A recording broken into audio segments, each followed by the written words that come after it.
Bienvenue à l'Académie des sciences. Ici, nous explorons ensemble les mystères de la physique. Des cours clairs, des expériences fascinantes et une passion pour comprendre le monde qui nous entoure. Abonne-toi, et embarquons ensemble dans cette aventure scientifique. Bonjour et bienvenue. Aujourd'hui, on s'aventure dans un domaine un peu invisible, mais vraiment fondamental de la physique, l'électrostatique. On va parler de champs électriques, de potentiel, enfin des concepts qui sont partout autour de nous, même si on ne les voit pas directement. Oui, c'est exactement ça. On va explorer comment les charges électriques immobiles interagissent entre elles. Et pour ça, on a des sources. Oui, on s'appuie sur un ensemble de notes, assez fournies d'ailleurs, qui semblent venir d'une session de travail datée du 20 octobre 2025. Et aussi sur une présentation universitaire très complète qui a été réalisée par Ahmed Haïda, Abdelala Benmilir et leur groupe. D'accord. Et c'était encadré par Monsieur Khalid Zani. Ok, donc des bases solides. Et notre objectif aujourd'hui, c'est quoi? C'est de démystifier un peu tout ça? C'est ça, l'idée c'est de clarifier ce que sont vraiment le champ et le potentiel électrique. Comprendre comment ils naissent des charges. Voilà, et puis surtout, voir comment la force, le champ, l'énergie, le travail, comment tout ça s'articule dans ce puzzle électrique, si on peut dire. Rendre ça accessible, quoi. Bon, prêt pour cette exploration en profondeur, alors? Allons-y. Alors, pour commencer, l'électrostatique. Qu'est-ce que c'est, au juste? D'après les documents, c'est l'étude des interactions, des forces, des champs, des potentiels, créés par des charges électriques qui bougent pas. C'est ça le point clé, non? Statique. Oui, statique. Immobile. On fige un peu la situation pour l'étudier. Et l'interaction de base, on la connaît un peu intuitivement, non? Deux charges plus se repoussent, deux moins aussi. Et un plus et un moins s'attire. Voilà. La présentation montre ça avec des schémas très simples d'ailleurs. C'est l'interaction fondamentale. Ok. Mais bon, sentir qu'elle s'attire ou se repousse, c'est une chose. Comment on mesure ça? Ah, voilà la question. Pour quantifier, pour mettre des chiffres dessus, eh bien, il y a la fameuse loi de Coulomb. La loi de Coulomb, oui, ça me dit quelque chose. Elle donne la force entre deux charges. Ponctuelle, c'est important. Oui, ponctuelle, c'est-à-dire très petite par rapport à la distance qui les sépare. Disons deux charges Q1 et Q2, séparées par une distance D. Et cette force, elle est proportionnelle au produit des charges, Q1 fois Q2. C'est ça. Et elle diminue très vite avec la distance, comment déjà? Elle diminue comme l'inverse du carré de la distance, donc en 1 sur D au carré. Ah oui, ce carré en carré, c'est une dépendance forte. La formule exacte, c'est F égale K, Q1, Q2 sur D carré. C'est ça? Avec un K? Exactement. K, c'est la constante de Coulomb. Elle vaut à peu près 9 fois 19 newtons mètre carré Coulomb au carré. C'est une valeur énorme. Ah oui, quand même. Ça montre que les forces électriques peuvent être très intenses. Absolument. Mais bon, calculer les forces comme ça avec Coulomb entre plein de charges. Imaginez un système avec des milliers de charges. Faudrait calculer la force entre chaque paire. Ça devient vite compliqué, non? Exactement. Ça devient un vrai casse-tête. C'est pour ça qu'on a introduit une autre façon de voir les choses plus élégante, on peut dire. Le fameux champ électrique. Précisément, le concept de champ électrostatique, qu'on note VE, avec une flèche, parce que c'est un vecteur, ça a une direction et une intensité. Ok, un vecteur.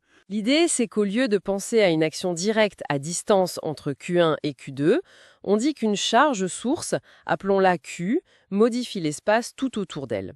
Elle crée un champ, vecteur E, dans cet espace. D'accord. Donc, la charge Q crée une sorte d'influence autour d'elle. Une modification de l'espace. C'est une bonne façon de le voir, oui.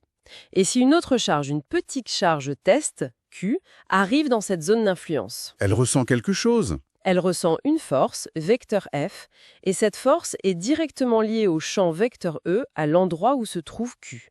La relation est toute simple. Vecteur F égale Q vecteur E. Vecteur F égale Q vecteur E. Ah, c'est simple en effet. Oui, et ça veut dire que le champ vecteur E, c'est en quelque sorte la force par unité de charge. C'est la force que ressentirait une charge de plus 1 coulomb si on la mettait là. Je vois.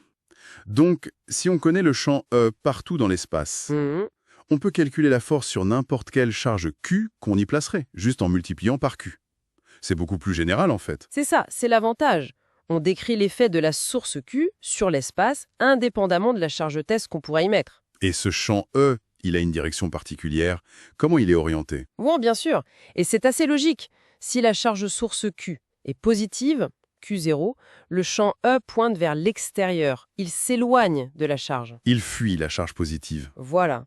Et si la source Q est négative, Q0, alors le champ E pointe vers elle. Il est dirigé vers la charge négative. Les documents l'expliquent bien. D'accord. Mais ce champ, bon, c'est un vecteur, en chaque point de l'espace. C'est un peu abstrait à visualiser, non? C'est vrai. C'est pour ça qu'on utilise un outil visuel très pratique, les lignes de champ. Ah oui? J'ai vu des dessins dans la présentation. Des lignes courbes? Oui, des courbes ou parfois des droites. L'idée, c'est qu'en chaque point d'une ligne de champ, le vecteur champ électrique E est tangent à cette ligne. Tangent, ça veut dire qu'il suit la direction de la ligne à cet endroit précis. Exactement.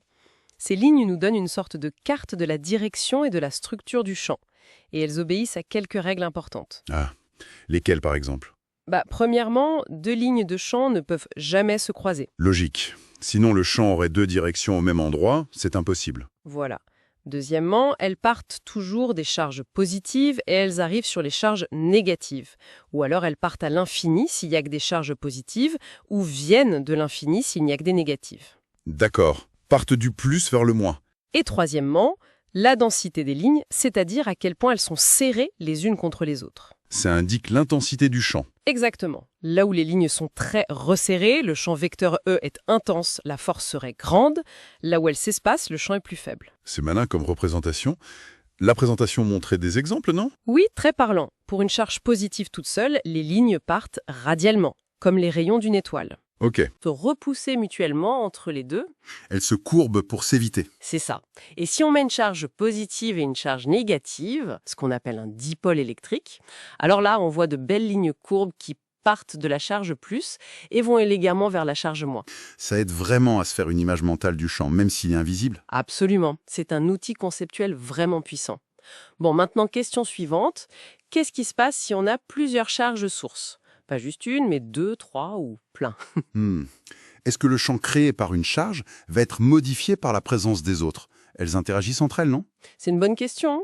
Intuitivement, on pourrait le penser. Mais la physique nous dit que non, étonnamment. Ah bon? Oui, c'est ce qu'on appelle le principe de superposition. C'est un point vraiment clé souligné dans les deux sources qu'on a. Le principe de superposition. Qu'est-ce qu'il dit exactement? Il dit que chaque charge crée son propre champ électrique VEC EI en un point M de l'espace. Exactement comme si elle était toute seule. La présence des autres charges ne change rien au champ qu'elle crée elle-même. C'est très pratique, si c'est vrai. Ça simplifie les choses. Ça simplifie énormément. Du coup, pour trouver le champ total VEC E total en un point M, créé par toutes les charges ensemble, Il suffit d'additionner les champs créés par chaque charge individuellement en ce point M. c'est exactement ça. Mais attention, c'est une somme vectorielle. Vectoriel, oui. Faut tenir compte des directions et des sens de chaque vec EI. On additionne les vecteurs, pas juste leur longueur. Voilà. E total de M est égal à E1 de M plus E2 de M plus tous les autres EI qui correspondent à des charges I. Grâce à ça, on peut calculer le champ de n'importe quelle distribution de charges, même très compliquée, en la décomposant. D'accord. Principe de superposition, c'est noté, c'est un outil de calcul fondamental. Les documents mentionnent aussi un cas particulier, le champ uniforme. Qu'est-ce que c'est? Un champ uniforme, comme son nom l'indique, c'est un champ qui est partout pareil, dans une certaine région de l'espace. Partout pareil, c'est-à-dire? Même direction, même sens et même intensité, même valeur. Si on dessinait les lignes de champ, ce seraient juste des droites parallèles toutes s'espacer régulièrement. Ah d'accord. C'est un cas idéal, j'imagine. On en trouve où, des champs comme ça? On peut en créer, par exemple, entre deux grandes plaques métalliques parallèles chargées avec des signes opposés. C'est une approximation très utile dans beaucoup de situations. Et quel est l'avantage de ce champ uniforme? L'avantage principal, c'est que si vecteur E est constant, alors la force vecteur F égale Q vecteur E, qui s'exerce sur une charge Q placée dedans, est aussi constante.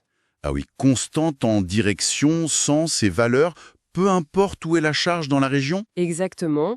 Et une force constante, ça simplifie énormément l'étude du mouvement, ça donne une accélération constante, un peu comme la pesanteur au voisinage de la Terre, qui est à peu près uniforme. Force constante, ça me fait penser à la mécanique, au concept de travail.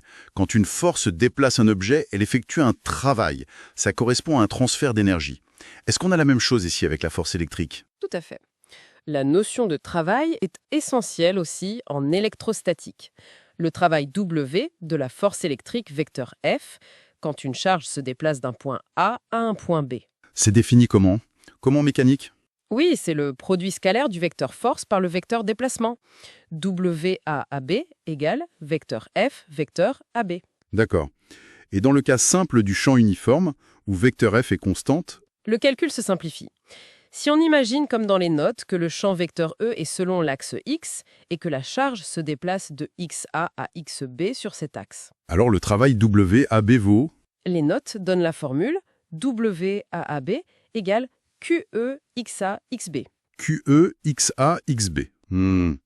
Qu'est-ce qui est intéressant dans cette formule? Ce qui est crucial, c'est de remarquer que ce travail ne dépend que de la position de départ A et de la position d'arrivée B. Il ne dépend pas du chemin suivi entre A et B. Ah oui, même si on fait un détour compliqué. Même si on fait un détour, seuls les points de départ et d'arrivée comptent pour le travail total. C'est la caractéristique d'une force qu'on appelle conservative. Conservative, comme la force de pesanteur justement. Exactement. Et quand on a une force conservative, en général, on peut lui associer une énergie potentielle, non? Tout à fait. C'est la suite logique. Puisque la force électrostatique est conservative, on peut définir une énergie potentielle électrique. On la note souvent EPE ou parfois U. Et cette énergie potentielle, elle dépend de quoi? De la position de la charge dans le champ? Oui, elle est associée à la configuration du système, c'est-à-dire à la position de la charge, Q, par rapport aux autres charges qui créent le champ. D'accord. Et comment on la relie au champ E, ou peut-être à autre chose? Alors, elle est plus directement liée à une autre grandeur, qui est un peu le pendant scalaire du champ vectoriel E, Scalaire, c'est-à-dire juste un nombre sans direction. c'est ça, juste une valeur en chaque point de l'espace. C'est le potentiel électrique qu'on note V. Le potentiel V. D'accord. Et c'est quoi sa définition? Le potentiel V en un point, c'est l'énergie potentielle électrique EP qu'aurait une charge test en ce point, divisée par la valeur de cette charge Q. Donc V égale EPQ. Ah, c'est l'énergie potentielle par unité de charge, logique. Quelle est son unité du coup? C'est le volt, qu'on note V majuscule, et 1 volt, ça correspond à 1 joule par coulomb, 1 GC. D'accord. Donc comme le champ E, le potentiel V est une propriété de l'espace, créée par les charges sources. En chaque point, il y a une valeur de V. Exactement.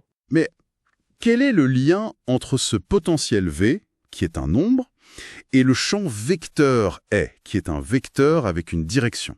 Le lien est très profond. En fait, le champ électrique dérive du potentiel. Plus précisément, le vecteur E pointe toujours dans la direction où le potentiel V diminue le plus rapidement. Il pointe en descendant le potentiel. C'est ça. Mathématiquement, on écrit E égale gradient V. Le symbole gradient V s'appelle le gradient de V et il représente justement ce vecteur qui pointe dans la direction de la plus forte augmentation de V. Ah! Donc E, c'est moins le gradient de V. Le signe moins est important. Il confirme que E pointe vers là où V diminue. Exactement. Pensez à une carte de randonnée avec les courbes de niveau qui représentent l'altitude. Le gradient pointe vers le sommet, là où ça monte le plus. D'accord. Et vers le bas de la colline de potentiel. Et ça a des conséquences sur comment les charges bougent. Absolument. Une charge positive Q subit une force F égale QE. Comme Q est positif, F est dans le même sens que E. Donc la force pousse la charge positive à descendre la pente du potentiel, à aller vers les potentiels plus bas. Comme une bille qui roule sur une pente. C'est une excellente analogie.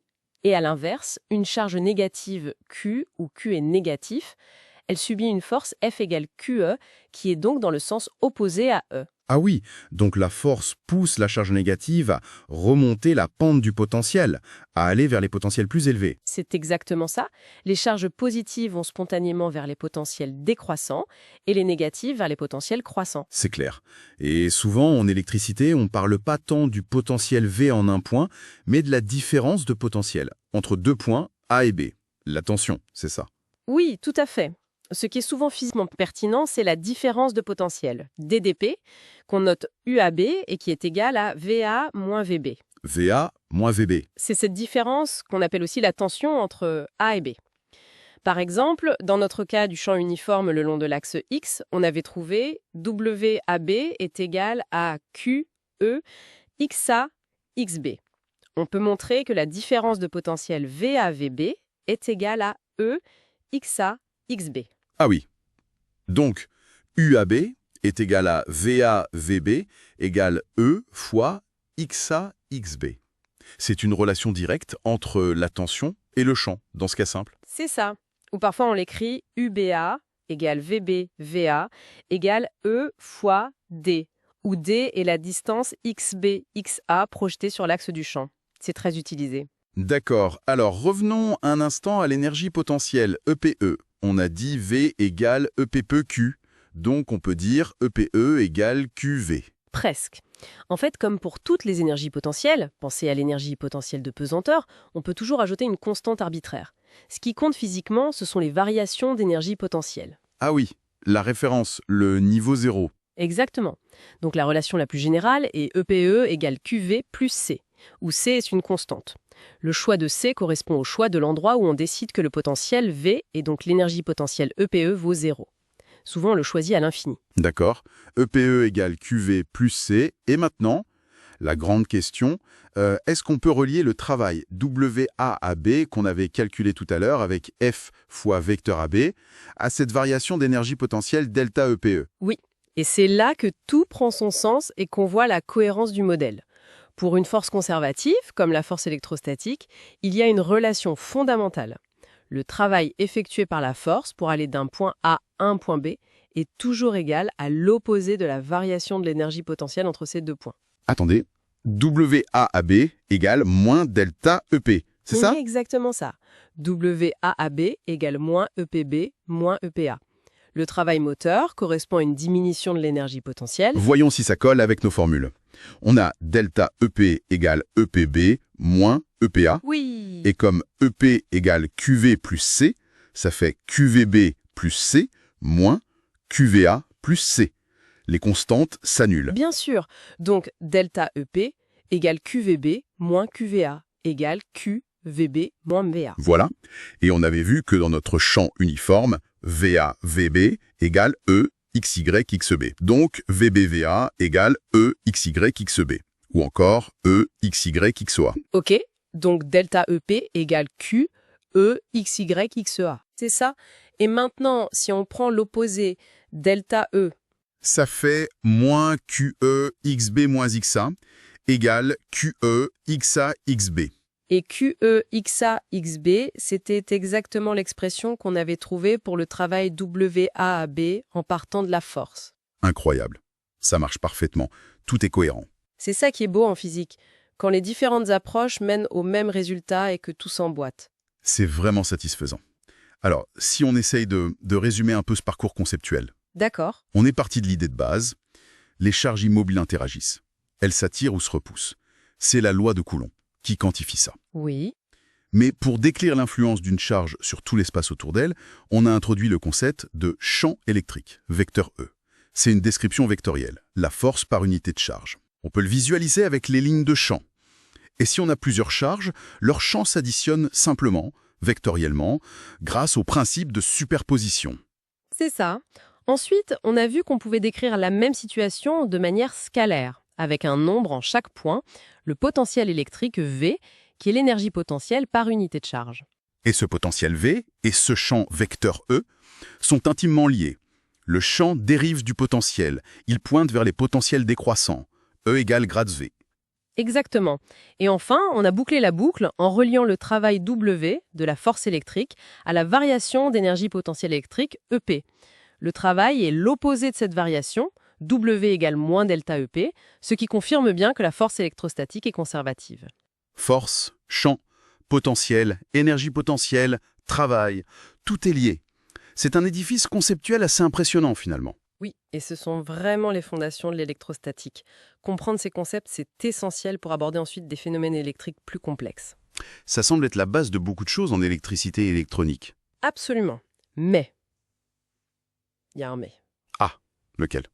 Tout ce qu'on a décrit jusqu'à présent, ça concerne des charges qui ne bougent pas. des charges statiques. C'était la définition de départ de l'électrostatique. Ah oui, c'est vrai. On a étudié un monde figé en quelque sorte. Et ça soulève immédiatement une question, non? Laquelle? Qu'est-ce qui se passe si les charges se mettent en mouvement, si on a des courants électriques, par exemple? Exactement. C'est la question naturelle qui suit. Comment le champ électrique et le potentiel sont-ils modifiés quand les sources bougent? Est-ce qu'il apparaît de nouvelles forces, de nouvelles interactions? J'imagine que oui. Si les charges bougent, ça doit créer d'autres phénomènes. Peut-être le magnétisme. Vous mettez le doigt dessus. Le mouvement des charges va nous ouvrir la porte à un domaine encore plus vaste et plus riche, l'électromagnétisme, où l'électricité et le magnétisme sont indissociables, et même l'électrodynamique. Donc, ce qu'on a exploré aujourd'hui, c'est la base. Mais l'histoire ne s'arrête pas là. Loin de là. C'est le point de départ d'une aventure bien plus grande. Mais c'est une autre histoire, comme on dit. De quoi laisser un peu matière à réflexion.